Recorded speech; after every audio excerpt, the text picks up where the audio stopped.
Oke, Assalamualaikum warahmatullahi wabarakatuh. Pada kali ini kelompok 2 pertemuan 4 dari kelas C ingin mempresentasikan hasil resum buku kita di buku Creswell yang research design tentang preliminary consideration. Boleh di next ke anggota. Oke, anggota kelompok kami yang pertama ada Muhammad Awan Fadilah, kedua Muhammad Bikri Chandra, yang ketiga Muhammad Gafron, keempat Rehan Halis, kelima Fahri Damar, keenam dengan saya sendiri Zaki Fajri Putra. Next. Oke, selanjutnya bab 1 ada pengantar. Next, chapter 1 itu membahas tentang the selection of research approach yang akan dibahas oleh rekan saya sendiri.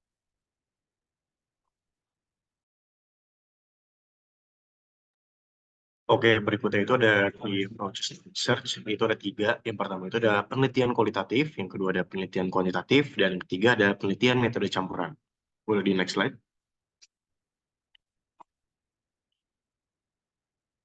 Nah, penjelasan dari ketiga ini, yang pertama ada penelitian kualitatif, itu suatu pendekatan untuk mengeksplorasi dan memahami makna yang dianggap berasal dari suatu masalah sosial atau kemanusiaan oleh individu atau kelompok. Proses penelitian pertanyaan-pertanyaan dan prosedur-prosedur yang muncul. Data yang biasanya dikumpulkan dalam setting partisipan, analisis data yang secara induktif dibangun dari tema-tema khusus ke tema-tema yang umum. Dan penelitian ini juga membuat interpretasi terhadap makna data. Yang kedua ada penelitian metode campuran. Pendekatan pendidikan yang melibatkan pengumpulan data kuantitatif dan kualitatif dan mengintegrasikan dua bentuk data dan menggunakan desain berbeda yang mungkin melibatkan asumsi filosofis dan kerangka teoritis. Dan yang terakhir ada penelitian kuantitatif yang merupakan suatu pendekatan untuk menguji teori-teori objektif dengan menguji hubungan antar variabel. Variabel ini pada gilirannya dapat diukur biasanya melalui instrumen, sehingga data yang diberi nomor dapat dianalisis menggunakan prosedur statistik. Boleh next slide.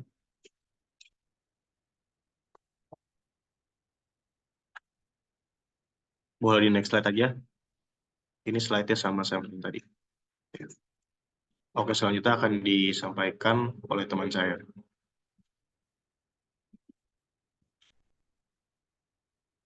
Dipersilakan Zaki. Oke, mungkin selanjutnya masuk ke philosophical worldviews, di mana uh, teori ini tentang pandangan dunia sebuah proposal mungkin mencakup bagian yang membahas dari tiga hal. Yang pertama pandangan dunia filosofis yang diajukan dalam penelitian ini.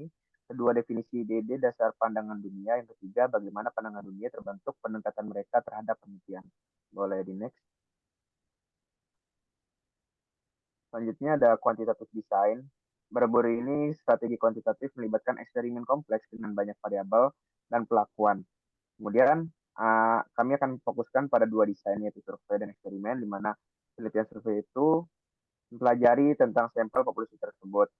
Kemudian penelitian eksperimental itu untuk menentukan apakah pengobatan tertentu mempengaruhi suatu hasil.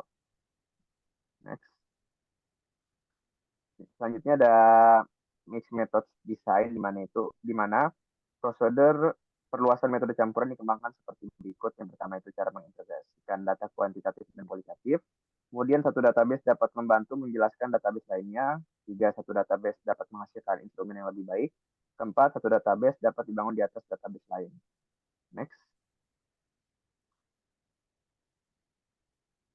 Oke, selanjutnya masuk ke chapter 2 di mana review the literatur yang akan dibahas oleh rekan saya.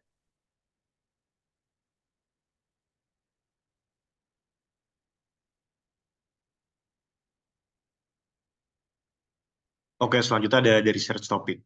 Sebelum mempertimbangkan literatur apa yang digunakan dalam suatu proyek, pertama-tama kenali topik yang akan dipelajari dan renungkan apakah topik tersebut praktis dan berguna untuk melakukan studi tersebut.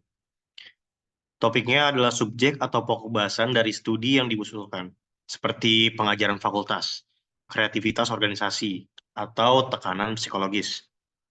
Jelaskan topik dalam beberapa kata atau frasa pendek. Topik menjadi ide sentral yang dipelajari atau dieksplorasi. Bagaimana kontribusi proyek ini terhadap literatur? Pertimbangkan bagaimana penelitian ini dapat membahas topik yang belum dibahas. memperluas diskusi dengan memasukkan topik baru di elemen, atau mereplikasi atau mengulangi penelitian dalam situasi baru atau dengan peserta baru. Go di next.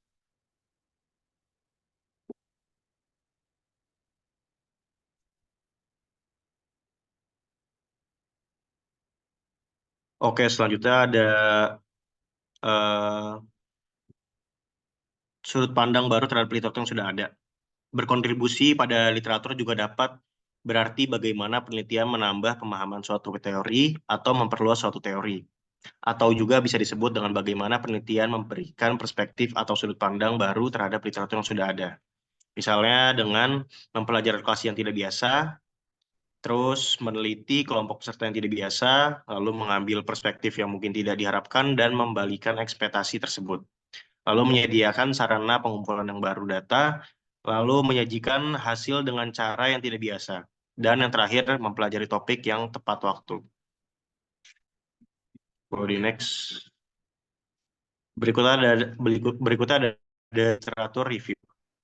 Tinjauan literatur mencapai beberapa tujuan. Ini berbagi dengan pembaca hasil penelitian lain yang berkaitan erat dengan penelitian yang sedang dilakukan. Hal ini menghubungkan suatu penelitian dengan dialog literatur yang lebih besar dan berkelanjutan, mengisi kesenjangan dan memperluas penelitian sebelumnya, yang dikutip oleh Cooper pada tahun 2010, dan Marshall dan Rosman di tahun 2016. Hal ini memberikan kerangka kerja untuk menetapkan pentingnya penelitian serta tolak ukur untuk membandingkan hasil dengan temuan lain.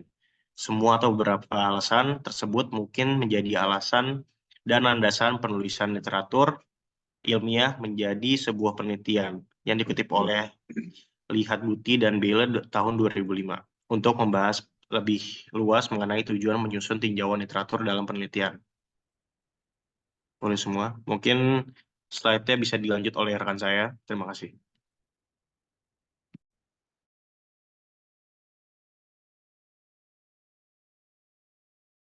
Baik, selanjutnya ini ada the usage of the literature. Tinjauan pustaka dalam artikel jurnal merupakan bentuk singkatan dari yang terdapat dalam disertasi atau tesis master. Biasanya terkandung dalam bagian yang disebut sastra terkait dan mengikuti pendahuluan suatu penelitian. Ini adalah pola artikel penelitian kuantitatif di jurnal. Secara umum, tinjauan pustaka dapat dilakukan dalam beberapa bentuk. Menurut Cooper, pada tahun 2010 membahas 4 jenis tinjauan literatur. Yang pertama itu ada mengintegrasikan apa yang telah dilakukan dan dikatakan orang lain. Selanjutnya mengkritik karya ilmiah sebelumnya, membangun jembatan antar topik-topik yang berkaitan, serta mengidentifikasi isu-isu sentral dalam suatu bidang. Boleh di next. Selanjutnya ini ada design techniques, steps in conducting a literature review. Di sini tinjauan literatur itu berarti menemukan, merangkum penelitian tentang suatu topik. Seringkali ini adalah studi penelitian karena Anda sedang melakukan studi penelitian. Nah, namun bisa juga mencakup artikel konseptual atau opini yang menjelaskan kerangka kerja untuk memikirkan suatu topik. Tidak ada cara tunggal untuk melakukan tinjauan literatur, namun banyak ahli yang melakukan tinjauan literatur secara sistematis untuk menangkap, mengevaluasi, dan merangkum literatur. Boleh di next. Oke, selanjutnya ini masih di design techniques searching computerized database. Untuk memudahkan proses pengumpulan materi yang relevan, ada beberapa teknik yang berguna dalam mengakses literatur dengan cepat melalui database. Nah, basis data literatur komputer kini tersedia melalui internet dan menyediakan akses mudah ke ribuan jurnal, makalah, konversi, dan materi tentang berbagai topik. Perpustakaan akademik di universitas besar telah membeli database komersial serta memperoleh database dalam domain publik. Basis data gratis lainnya untuk dicari adalah Google Cendekia. Ini memberikan cara untuk mencari literatur secara lebih luas di berbagai disiplin ilmu dan sumber, seperti makalah peer review, tesis, buku, abstrak, dan artikel dari penerbit akademis, perkumpulan profesional, universitas, dan organisasi ilmiah lainnya. Boleh di next. Baik, selanjutnya ada a priority of selecting literatur material.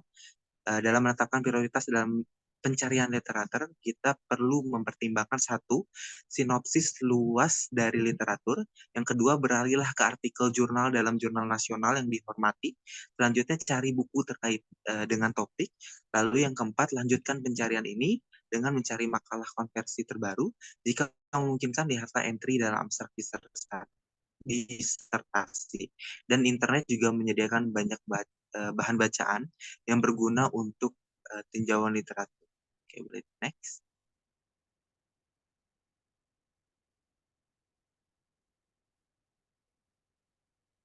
Baik. Selanjutnya ini ada literatur map of the research. Salah satu tugas pertama bagi seorang peneliti yang bekerja dengan topik baru adalah mengatur literatur. Nah, peta ini adalah ringkasan visual dari penelitian yang telah dilakukan oleh orang lain. Dan biasanya direpresentasikan dalam sebuah gambar. Peta diorganisir dalam berbagai cara. Salah satunya bisa menjadi struktur hierarkis dengan presentasi dari atas ke bawah tentang literatur. Berakhir di bagian bawah dengan studi yang diusulkan. Ide pokoknya adalah bahwa peneliti mulai membangun gambaran visual tentang penelitian yang ada tentang suatu topik. Peta literatur ini menyajikan gambaran tentang literatur yang ada.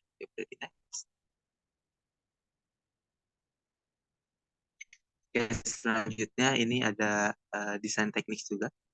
Abstrak, mengenai abstrak. Adalah tinjauan singkat dari literatur, biasanya satu paragraf pendek, yang merangkum elemen-elemen utama untuk memungkinkan pembaca memahami fitur dalam artikel. Nah, di sini ada poin-poinnya juga nih yang mencakup dari abstrak itu. Yang pertama, sebutkan masalah yang sedang ditangani. Selanjutnya, menyatakan tujuan atau fokus utama dari studi. Singkatnya, jelaskan informasi tentang sampel, populasi, atau subjek. Lalu, tinjau hasil kunci yang berkaitan dengan studi yang diusulkan. Nah, jika itu adalah kritik atau tinjauan metode. Tunjukkan kekurangan teknis dan metodologis dalam studi. Oke, boleh di next. Ini ada contoh satu mengenai literatur review abstract in a quantitative study. Creswell dan rekan-rekan memulai dengan referensi dalam teks sesuai dengan format dalam manual publikasi APA di tahun 2010. Selanjutnya, kami juga meninjau tujuan sentral dari studi, diikuti oleh informasi tentang pengumpulan data. Nah, lalu di sini ada materi yang akan diekstrak dari studi-studi yang non-empiris yang dilakukan oleh Creswell. Yang pertama itu ada sebutkan masalah yang sedang dibahas oleh artikel atau buku, identifikasi tema sentral dari studi, nyatakan kesimpulan utama yang terkait dengan tema ini, lalu selanjutnya itu jika jenis tinjauan itu metodologis, sebutkan kekurangan dalam penalaran, logika, kekuatan argumen, dan sebagainya. Saya boleh di next. Oke, selanjutnya ini ada contoh kedua, literatur review abstract in study advancing in typology. Dalam contoh ini, para penulis merujuk studi dengan referensi dalam teks menyebutkan masalah mengenai kemampuan rumah sakit untuk beradaptasi dengan perubahan. Mengidentifikasi tema sentral suatu proses yang mereka sebut analisis lingkungan dan menyatakan kesimpulan terkait dengan tema ini. Misalnya tidak ada model konseptual yang komprehensif, mengembangkan tipologi. Oke, play the next. Nah, selanjutnya ada style manual. Ini tuh style yang dihasilkan dari dua contoh yang tadi. Dalam kedua contoh tersebut, kami telah memperkenalkan ide penggunaan gaya APA yang sesuai dengan merujuk artikel di awal abstrak. Oke, boleh di next aja deh. Ini.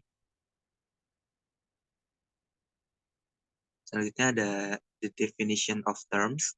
Dan ini penting untuk mendefinisikan istilah-istilah yang mungkin tidak dikenal pembaca atau yang melebihi bahasa umum.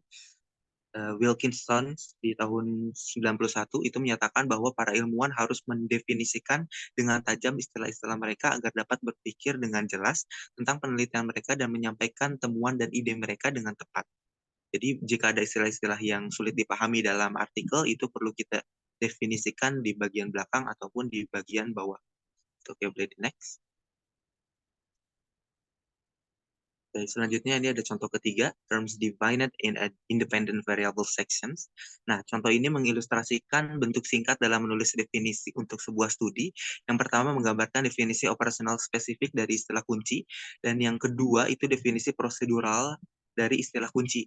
Nah, Vernon di tahun 92 itu mempelajari bagaimana perceraian dalam generasi yang tengah itu mempengaruhi hubungan antara nenek dan kakek serta cucu-cucunya. Nah, mereka tuh ada dua jenis untuk mendefinisikan yang pertama itu kinship relationship to the grandchild, yang kedua itu the sex of grandparent. Oke, boleh di next. Ini contoh keempat, terms divided in a mixed method dissertations. Nah, contoh ini mengilustrasikan definisi istilah yang panjang dalam sebuah studi metode percampuran dalam bagian terpisah dari bab pertama yang memperkenalkan studi tersebut. Nah, ini tuh dikenalkan oleh Van Horn Grasmeyer pada tahun 98. Dia ada dua. Untuk contohnya, yang pertama ada individual reflection, dan yang kedua itu ada student affairs international.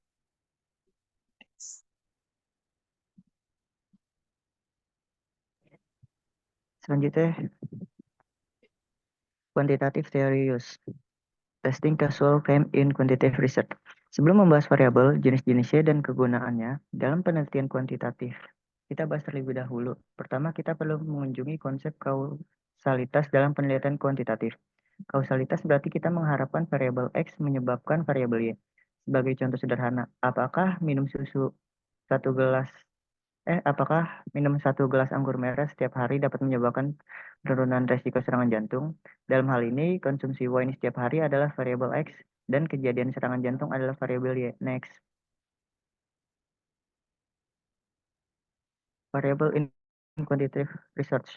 Variabel yang sering diukur dalam penelitian antara lain gender, usia, status sosial ekonomi, dan sikap atau perilaku seperti rasisme, kontrol sosial, kekuasaan politik, atau kepemimpinan.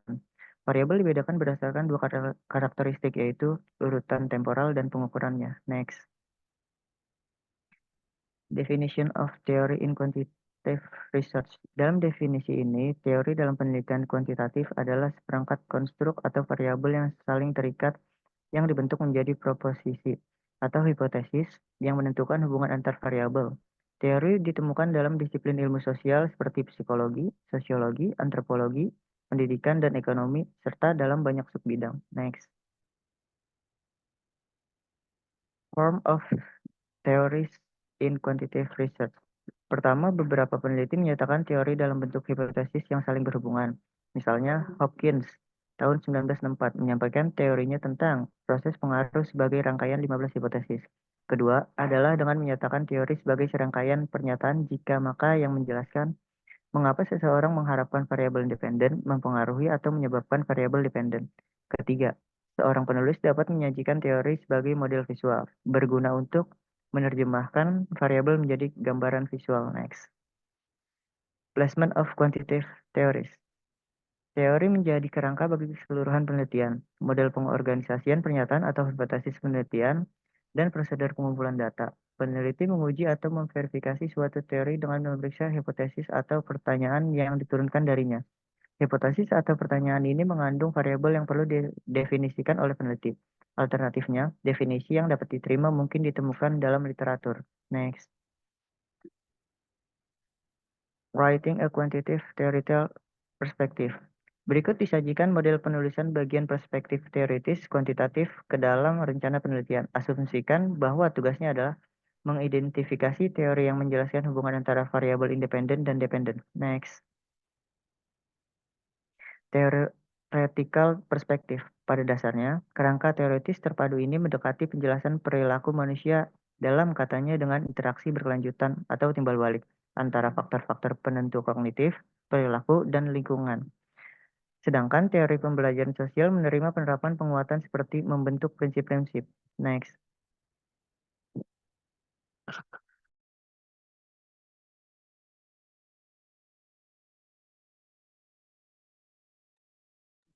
Oke, baik, di sini di bagian qualitative theory use ada variation in theory use in qualitative research, di mana di sini perspektif feminis memandang situasi perempuan yang beragam dan institusi-institusi yang membingkai situasi tersebut sebagai suatu permasalahan. Topik penelitian dapat mencakup isu-isu kebijakan yang berkaitan dengan mewujudkan keadilan sosial bagi segala aspek dalam konteks tertentu atau pengetahuan tentang situasi penindasan yang disebutkan oleh Olsen di tahun 2000. Boleh di next. Melanjutkan dari hal yang tadi, di sini ada 3 tips penelitian kami mengenai penggunaan teori dalam proposal kualitatif sebagai berikut. Yang pertama yaitu memutuskan apakah teori akan digunakan dalam proposal kualitatif.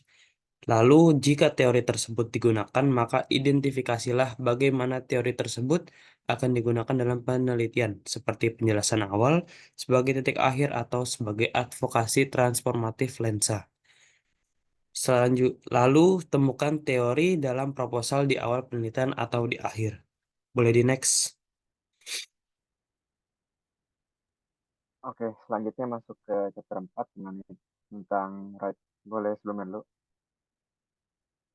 tentang writing strategies and ethical consideration. Boleh di next. Oke, mungkin masuk ke writing the proposal di mana poin-poin atau topik-topik semuanya harus saling berhubungan untuk memberikan gambaran yang kohesif mengenai keseluruhan proyek dalam menulis proposal. Kemudian di sebelah kanan saya ada tentang argumen presented in a proposal, di mana 9 pertanyaan ini jika dijawab secara memadai dalam satu bagian untuk setiap pertanyaan merupakan landasan penelitian yang baik dan dapat memberikan struktur keseluruhan untuk sebuah proposal. Next. Kemudian masuk ke poin format for qualitative proposal.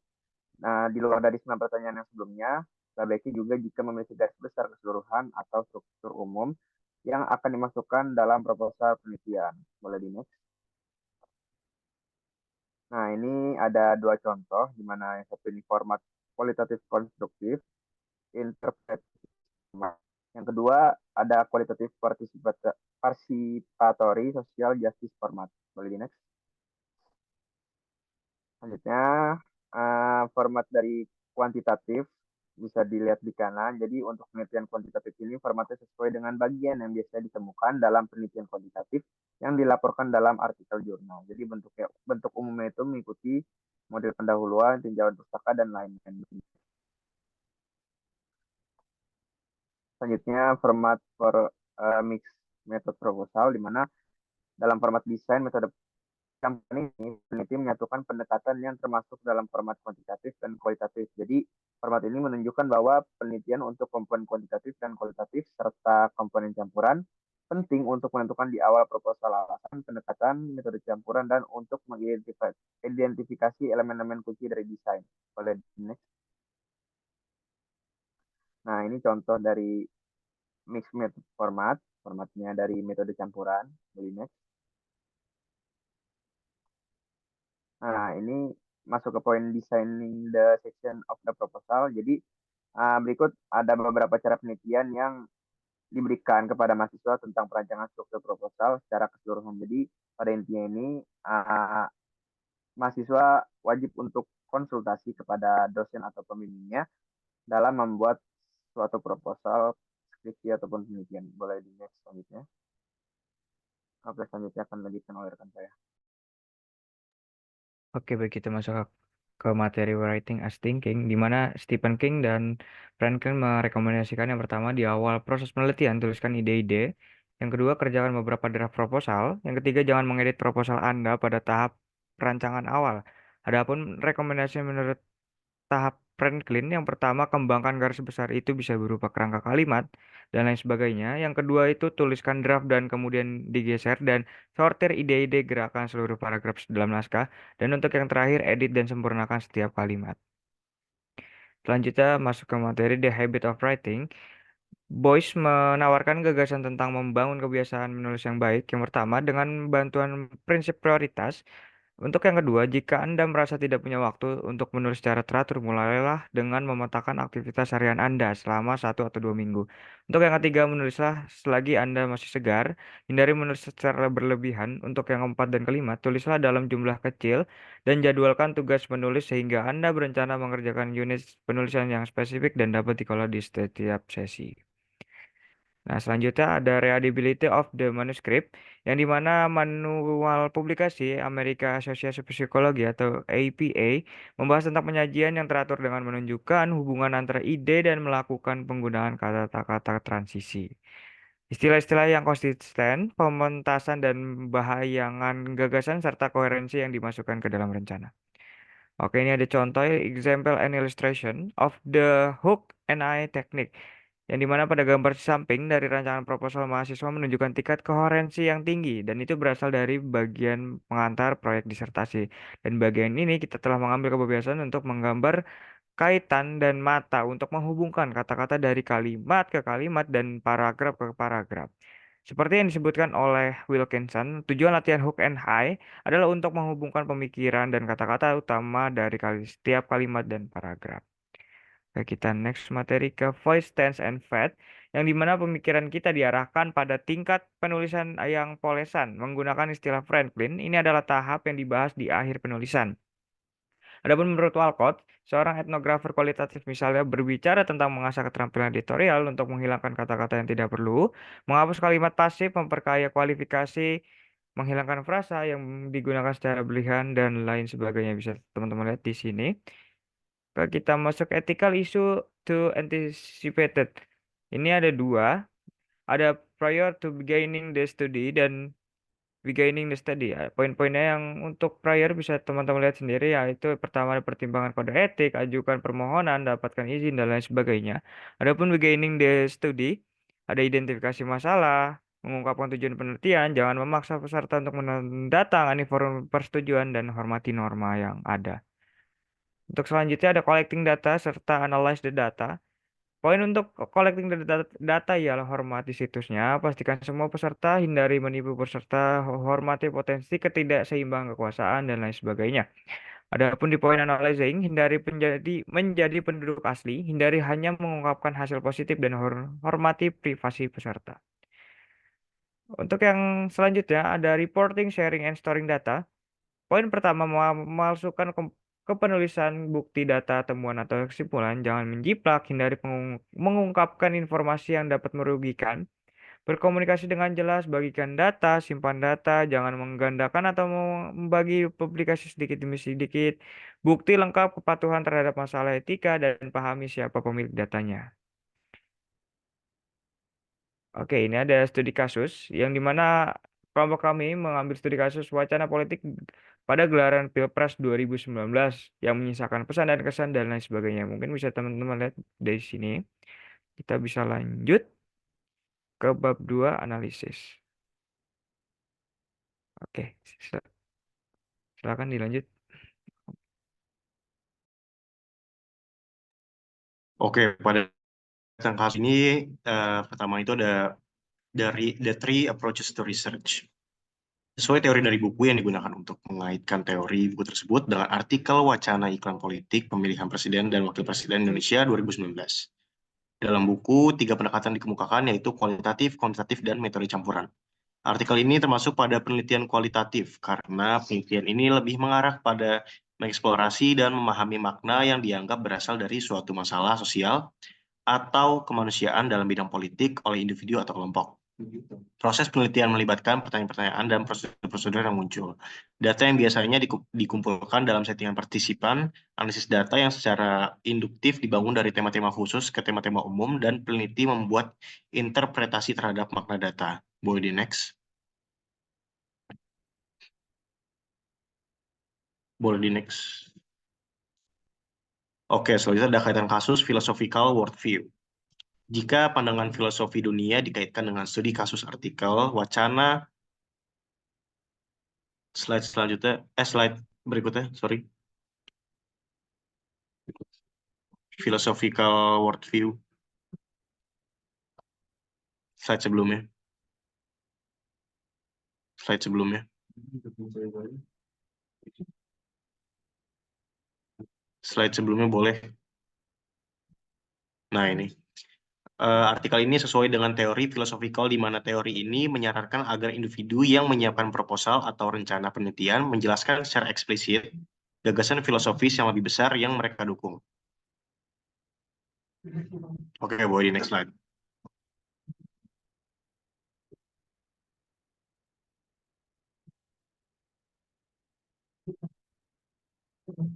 Oke, boleh di next slide.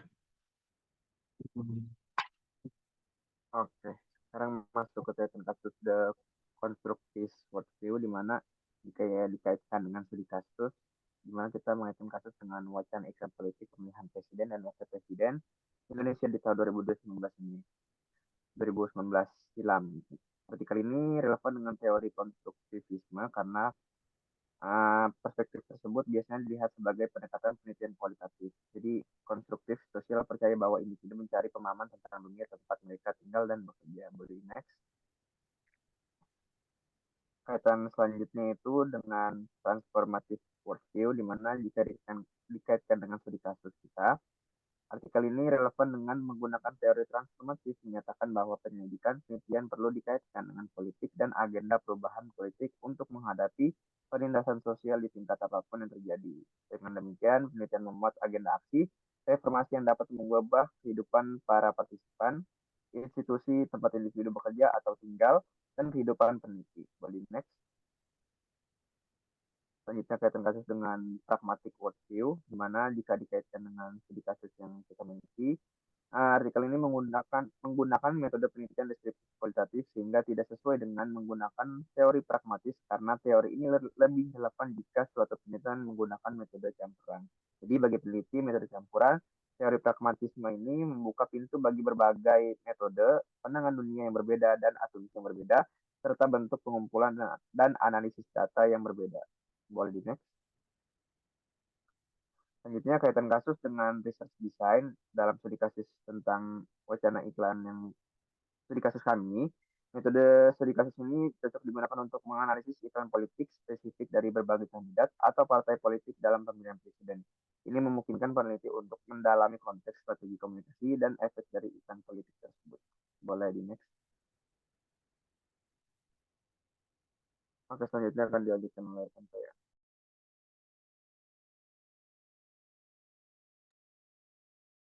Nah, selanjutnya ada kaitan kasus dengan research methods yang dimana di dalam studi kasus tentang wacana iklan, dalam metode penelitian kualitatif, pendekatan studi kasus dapat digunakan untuk meneliti secara mendalam satu atau beberapa iklan politik tertentu yang menjadi sorotan dalam pemilihan presiden tahun 2019, yang dimana peneliti akan menggali konteks, strategi komunikasi, dan dampak iklan politik tersebut pada pemilih. Itu ada yang selanjutnya ada kaitan kasus dengan kriteria for selecting a research approach, yang dimana keterkaitan ini adalah konteks pemilihan presiden Indonesia tahun 2019 juga akan menjadi pertimbangan penting. Faktor-faktor seperti situasi politik, budaya, dan sosial yang akan mempengaruhi pemilihan pendekatan penelitian yang sesuai untuk memahami wacana iklan politik. Oke. Selanjutnya akan disampaikan oleh rekan saya.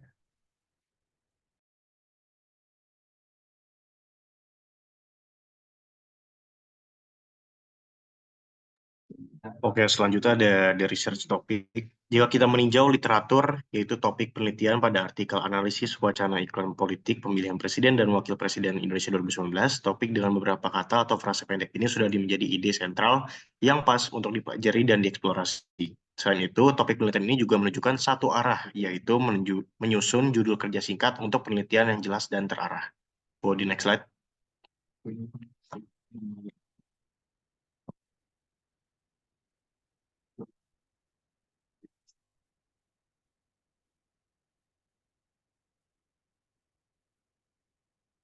Boleh di next slide. Oke, selanjutnya ada the usage of the literature. Penggunaan literatur dari artikel analisis wacana iklan politik pemilihan presiden dan wakil presiden Indonesia 2019 sudah sesuai dengan sebagaimana literatur yang digunakan dalam penelitian.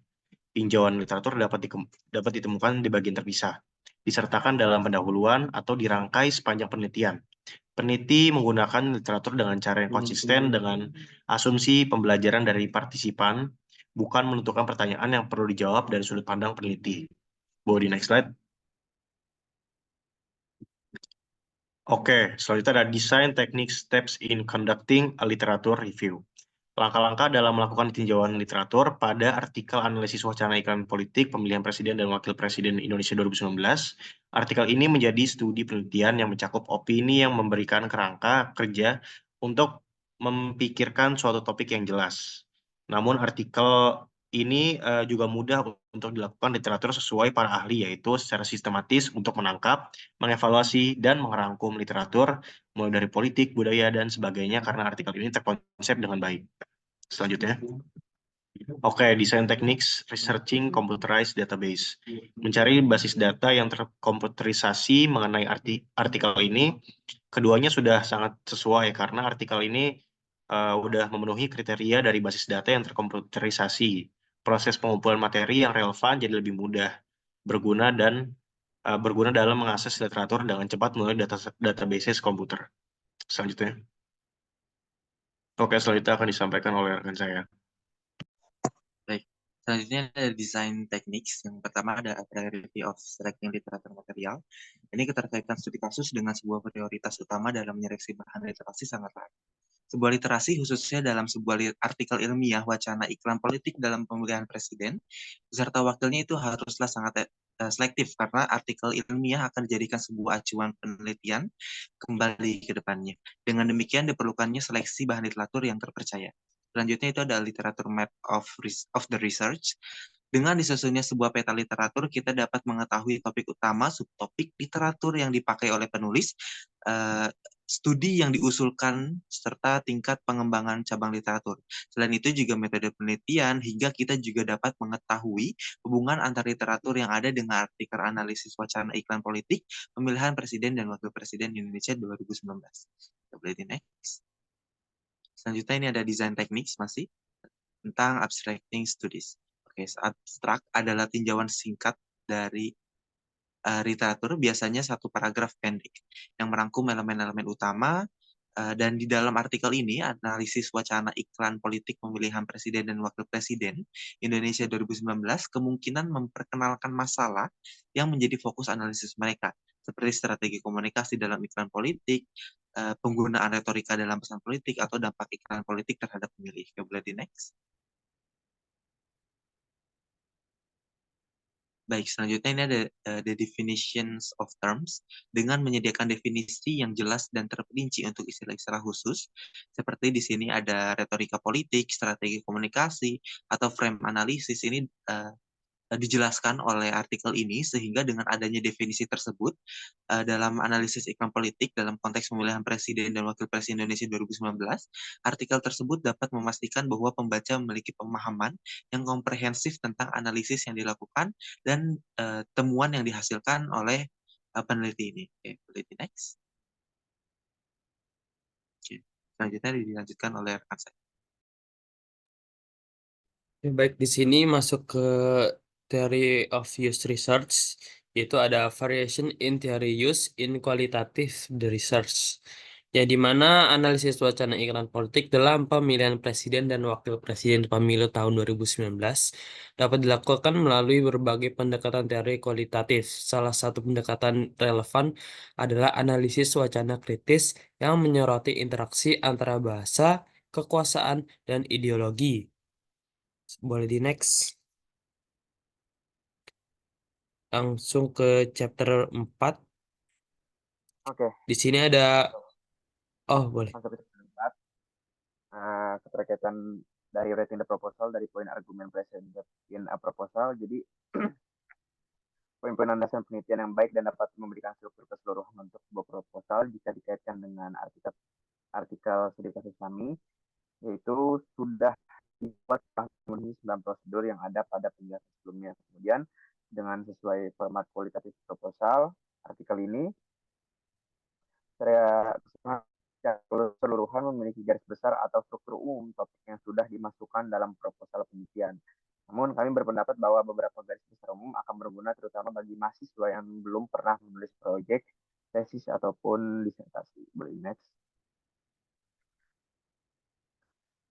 Masuk ke example one yang tentang kualitatif konstruktif interpretatif format jika dikaitkan dengan studi kasus kami, yaitu sudah memenuhi beberapa komponen yang ada di penjelasan sebelumnya. Selanjutnya ke contoh kedua dengan kualitatif participatory social justice.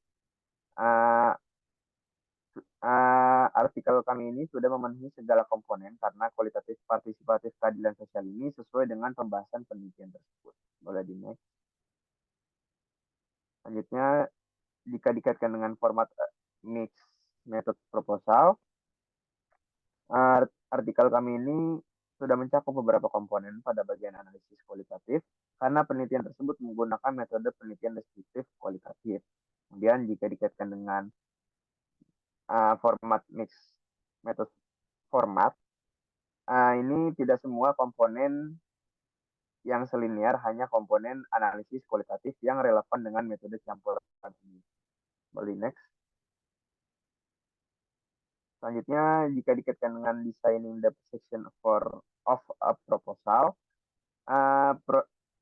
artikel kami ini sudah memenuhi segala prosedur untuk mempublish di salah satu jurnal dengan segala hasil riset dan ide yang dituangkan ke artikel tersebut. Kemudian artikel tersebut itu sudah sesuai dengan ketentuan pada prosedur penulisan sesuai jurnal. Boleh next. Selanjutnya akan dilanjutkan oleh rekan saya.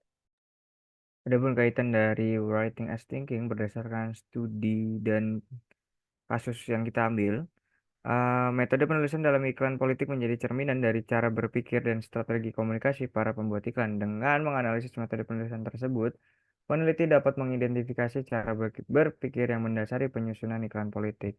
Terlanjut, the habit of writing. Kaitan kasusnya ialah dalam metode penelitian kualitatif melalui penerapan the habit of writing, peneliti dapat memperdalam pemahaman mereka tentang peran iklan politik dalam konteks pemilihan presiden serta meningkatkan kualitas analisis mereka terhadap fenomena tersebut. Selanjutnya, kaitan kasus dengan readability of the manuscript. Dalam metode penelitian kualitatif sebagai melalui penerapan readability of the manuscript, para peneliti dapat memperoleh wawasan yang lebih dalam tentang efektivitas komunikasi dari iklan politik, serta memberikan kontribusi dalam meningkatkan kualitas komunikasi politik yang lebih inklusif dan efektif. Adapun kaitan kasus voice, tense, and fat, yaitu dengan menerapkan konsep voice, tense, dan fat dalam studi kasus tersebut, peneliti dapat memanfaatkan wawasan yang lebih dalam tentang strategi komunikasi politik yang digunakan dalam pemilihan presiden. Ini dapat membantu memahami bagaimana pesan politik disampaikan kepada pemilih dan dampaknya terhadap persepsi mereka.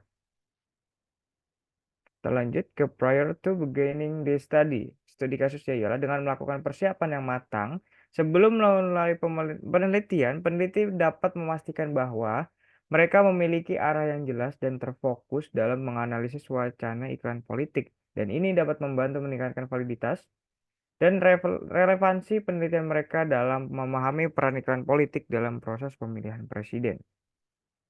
Kaitan kasus dengan beginning of the study, dengan memulai studi dengan langkah-langkah ini, peneliti dapat memastikan bahwa mereka memiliki dasar yang kuat untuk melakukan analisis mendalam terhadap wacana iklan politik dan memahami peran iklan politik dalam pemilihan presiden. Lanjut ke kasus collecting the data. Dengan melakukan pengumpulan data yang komprehensif dan terstruktur, peneliti dapat memastikan bahwa analisis mereka terhadap wacana ini dapat didasarkan pada data yang kuat dan representatif yang mendukung temuan dan kesimpulan penelitian secara lebih valid dan reliable. Selanjutnya ada kaitan kasus analyzing the data. Dengan melakukan analisis ini yang komprehensif, peneliti dapat memahami secara lebih mendalam tentang strategi dan efek iklan politik dalam konteks pemilihan presiden tersebut, dan analisis ini memberikan wawasan yang berharga bagi pemahaman politik dan komunikasi dalam konteks demokrasi. Next ada kaitan kasus reporting, sharing, and storing data. Dengan menggunakan penelitian kualitatif, melaporkan, berbagi, dan menyimpan data penelitian dengan baik, peneliti juga dapat memastikan bahwa penelitian mereka memiliki dampak yang lebih besar dalam memperkaya pemahaman tentang dinamika politik, komunikasi, serta demokrasi dalam konteks pemilihan presiden. Ini akan dibaca oleh rekan saya. Oke, di sini ada kesimpulan dari penjelasan yang sudah kita paparkan, yaitu berdasarkan materi yang telah kami ringkas dari buku 5th Edition Research Design Quantitative and Mixed Methods Approach dari John W. Creswell and J. David Creswell. Dari buku tersebut memberikan wawasan bagaimana peneliti menarik kesimpulan dan mengetahui pengaruhnya terhadap masyarakat sebagai eksplorasi dan memahami makna yang dianggap berasal dari suatu masalah sosial atau kemanusiaan oleh individu ataupun kelompok. Selain itu, isi yang terkandung dalam buku 50 Edition Research Design membahas bagaimana teknik analisis dan penyajian data, buku Research Design Kualitatif, Kuantitatif, and Mixed Methods Approach yang menyajikan penjelasan lebih rinci, yakni dimulai dengan bagaimana mengumpulkan data untuk keperluan penelitian mulai dari analisis dan interpretasi data. Dan di sini juga ada saran, adapun saran bagi peneliti agar dapat lebih mempelajari materi lebih dalam mengenai kualitatif analysis. Boleh di next. Dan di sini ada referensi yang kami gunakan dalam pembahasan materi yang tadi. Boleh di next. Mungkin dari kelompok 2 pertemuan 4. Sekian dan terima kasih. Wassalamualaikum warahmatullahi wabarakatuh.